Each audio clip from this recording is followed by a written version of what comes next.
Hi friends, welcome back to my channel. Kavya తన బావతో నాటకం విషయంలో చాలా బాధపడుతూ ఉంటుంది. ఇలా చేయటం నాకు నచ్చడం లేదు బామ్మగారు. ఏం చేయాలి? నా మనసు అయితే అస్సలు అంగీకరించడం లేదు. ఆయనను మోసం చేస్తున్నానని నాకు చాలా బాధ వేస్తుంది అన్నట్లు ఉంటే అప్పుడు బామ్మగారు అంటున్నారు, ధర్మాన్ని నిలబెట్టడం కోసం ఒక్కొక్కసారి అధర్మ మార్గంలో నడిచినా పర్వాలేదు. ఎందుకంటే నీ భర్తను మార్చుకోవడం కోసం ప్రయత్నిస్తున్నా, ఆ ప్రయత్నంలోనే ఇదంతా చేస్తున్నావు. నువ్వేం భయపడాల్సిన అవసరం లేదు. నేనున్నాను నీకు అండగా.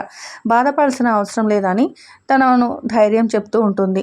నా మనవడు తప్పుదావ వెళ్తున్నాడు కాబట్టే కదా నువ్వు ఇలా చేస్తున్నావు. ఖచ్చితంగా వాడు మారుతాడు. నువ్వు ఎంచుకున్న మార్గం కరెక్టే చెప్పు ఉంటుంది. అలాగే కావ్య వాళ్ళ బావ కూడా ఇప్పుడిప్పుడే నాకైతే కొంచెం రాజులో కొంచెం మార్పు అయితే కనబడుతుంది. త్వరలోనే బయటపడిపోతాడు అని అయితే చెప్తూ ఉంటాడు. అందరూ కలిసి మాట్లాడుకుంటూ ఉంటారు. అయితే అటువైపుగా వెళ్తున్న రాజు అయితే వాళ్ళ మాటలు అన్నీ వినేస్తాడు. నన్ను మార్చాలని ఇదంతా నాటకం ఆడుతున్నారా? కావ్య వాళ్ళ బావతో కలిసి మా నాన్నమ్మ కూడా ఆడిస్తున్న ఆటన ఉండండి, మీకు ఎలా ట్రీట్మెంట్ ఇవ్వాలో, మీ ప్లాన్ ఎలా తిప్పికొట్టాలో నాకైతే బాగా తెలుసు అంటూ వాళ్ళ మాటలు విన్న రాజ్ కోపంతో ఊగిపోతూ ఉంటాడు. సరైన ట్రీట్మెంట్ అంటే ఏంటో నేను ఇస్తానన్నట్టు ఇంకో కొత్త నాటకం మొదలు పెడతాడు.